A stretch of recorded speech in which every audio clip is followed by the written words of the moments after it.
राम जय जय राम, श्री राम जय राम जय जय राम, श्री राम जय जय राम। जितने कल्याणकारी साधन हैं उनका निधान, उनका आश्रय, उनका घर, उनका खजाना श्री राम नाम ही है। श्री राम नाम के बिना न आज तक किसी का कल्याण हुआ है, न होगा और न हो सकता है।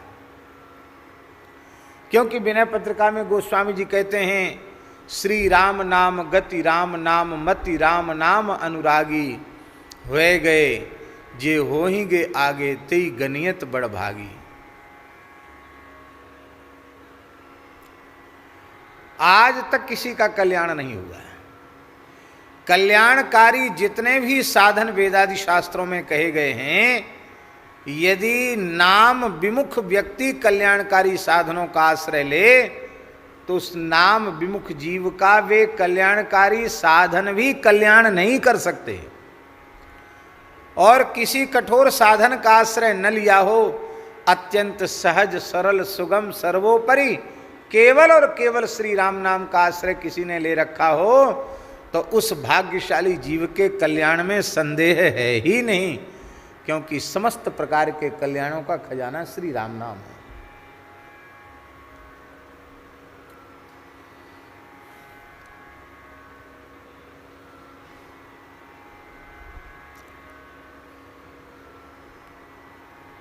नानक जी का एक दोहा है, नाम लिया जिन सब लिया, नाम लिया जिन सब लिया, सकल शास्त्र का भेद, बिना नाम नर के गया, पढ़ी पढ़ी चारों वेद। इसलिए कल्याणों का निधान श्री राम नाम है। और कैसा है? कलिमल मथनम, कलिजन्य जितने दोष हैं उनका मथन कर देने वाला, उनको समाप्त कर देने वाला है, उनको धूल में मिला देने वाला है, उनका अस्तित्व ही समाप्त कर देने वाला है। अर्थात जो अनन्य भाव से, निष्काम भाव से अहर्निश श्री राम नाम का आश्रय लेगा, कलयुग के दोष उसका कुछ नहीं बिगाड़ सकते।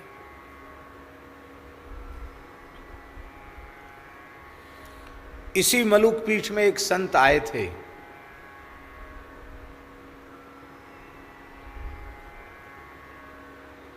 श्री खपटिया बाबा आए थे ना, याद है? ऊपर रुके थे। पढ़े लिखे नहीं हैं, अब तो वृद्ध हैं, पर केवल राम नाम की महिमा से उन्होंने संस्कृत में ग्रंथ लिखे हैं, विविध छंदों में श्लोक लिखे हैं, अद्भुत महात्मा हैं।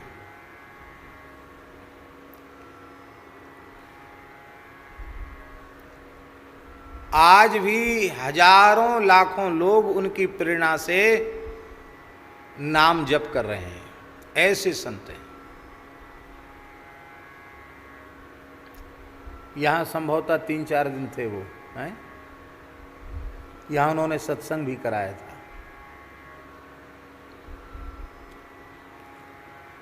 तो एक जगह चातुर्मास्य कर रहे थे और ऐसा कुछ उनका प्रभाव कि वो जहाँ रहे, जिस क्षेत्र में रहते, वहाँ स्वाभाविक सैकड़ों घरों में कीर्तन शुरू हो जाता है।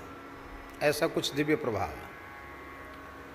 एक जगह चातुर्मास कर रहे थे गंगा किनारे, इधर बलिया तरफ की बात है। तो फूस के झोपड़ी में थे। उसी समय उनके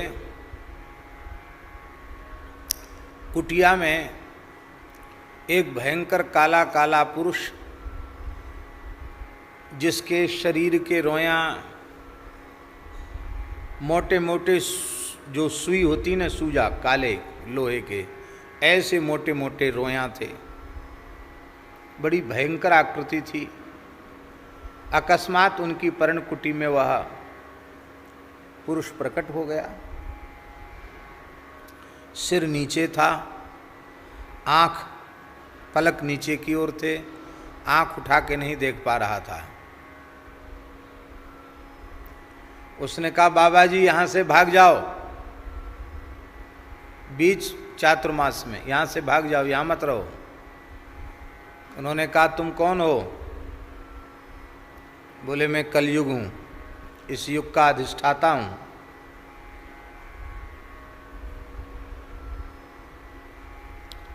तो इन्होंने कहा कि तुम हमको भगाना क्यों चाहते हो भाई?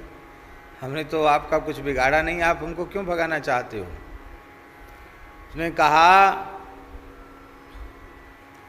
कि सारे साधनों को तो मैंने बर्बाद कर दिया, नष्ट भ्रष्ट कर दिया, केवल एक राम नाम बचा है, उसी के आगे मेरी दाल नहीं गलती है।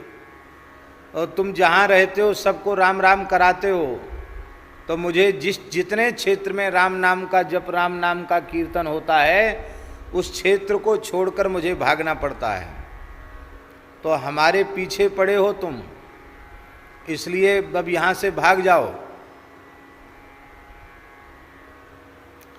तो उन्होंने कहा कि हमने तो बड़े भाग्यशाली हैं जो आपका दर्शन हमको हुआ, तो आप हमको देख क्यों नहीं रहे हो, नज़र आपकी नीची क्यों है? तो उन्होंने कहा कि तुम नाम जापक हो, तुमसे आँख हम मिला नहीं सकते हैं, तुम नाम का आश्रय लेकर रहते हो, तो तुमसे हम आँख मिलाकर बात नहीं कर सकते हैं, पर तुम्हारी खैर इसी में है कि यहाँ से चले जाओ। उन्होंने हाथ जोड़कर कहा कि हम आपके काम में बाधा नहीं डालते, आपकी बुराई नहीं करते, कुछ नहीं बोलते, आपके विरुद्ध कुछ बोलते नहीं, कलयुग बुरा है ऐसा भी नहीं बोलते हैं, ना आपकी भलाई करते ना आपकी बुराई करते।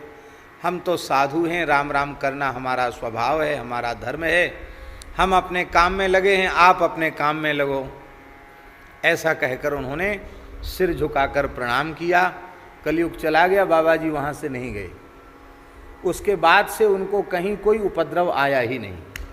इसका मतलब है कि कलयुग नतमस्तक हो गया।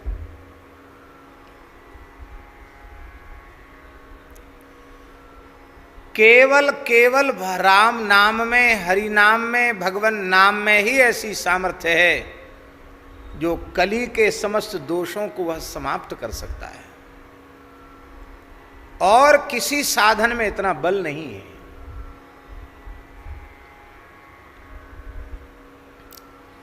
इसलिए कलिमल मथनम,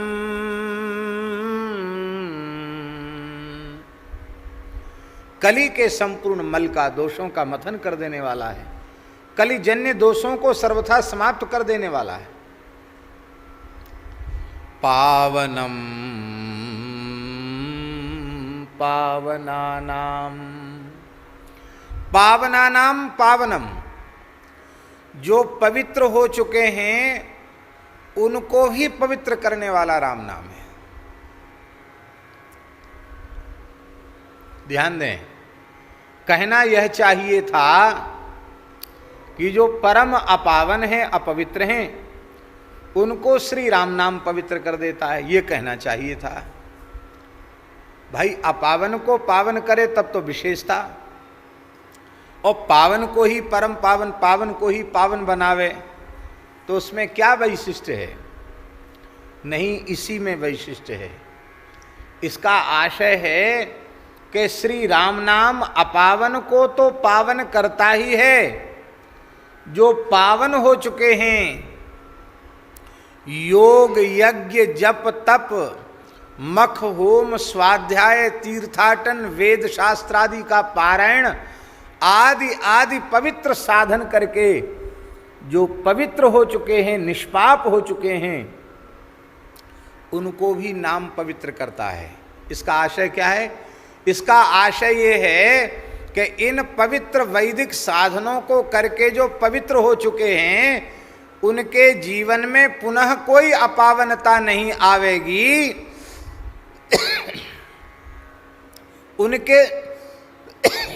उनके जीवन में पुनः कोई अपावनता नहीं आवेगी, इसकी गारंटी कोई नहीं ले सकता। ध्यान से सुने। अजामिल में कौन सी कमी थी? पवित्र ब्राह्मण कुल में पैदा हुआ, सारे संस्कार शास्त्रीय विधि से हुए,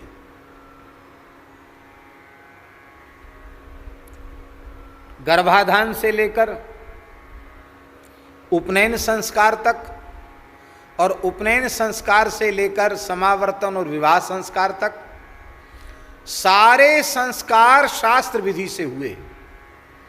वेदों का विद्वान था, त्रिकाल संध्योपासन करता था, माता पिता का भक्त था, वेद का पारायण करता था और ब्राह्मण को गृहस्थाश्रम में प्रवेश ही अग्निहोत्र की रक्षा के लिए करना चाहिए। अग्निहोत्री ब्राह्मण था। अग्निहोत्री माने ये नहीं होता कि थोड़ा कंडा लकड़ी इकट्ठा किया, कुछ घी तिल स्वाहा स्वाहा कर दिया, अग्निहोत्री हो गई। अग्निहोत्र नहीं है, ये है होम, ये है नित्य हवन या नित्य होम, ये अग्निहोत्र नहीं है। अग्निहोत्र की एक शास्त्रीय पद्धति है, वो गृहस्थ द्विजाति ही अग्निहोत्र कर सकता है।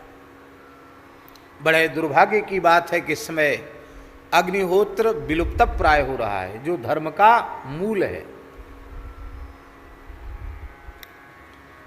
अग्निहोत्री ब्राह्मण था अजामिल, तो सारे शुभ लक्षण उसमें थे। परम पवित्र था वो, और अपने अग्निहोत्र के लिए जंगल से समिधा लेने गया था।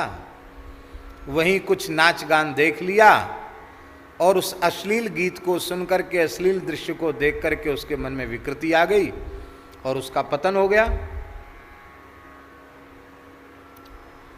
तो पवित्र व्यक्ति कभी अपवित्र नहीं होगा, ये नहीं कहा जा सकता।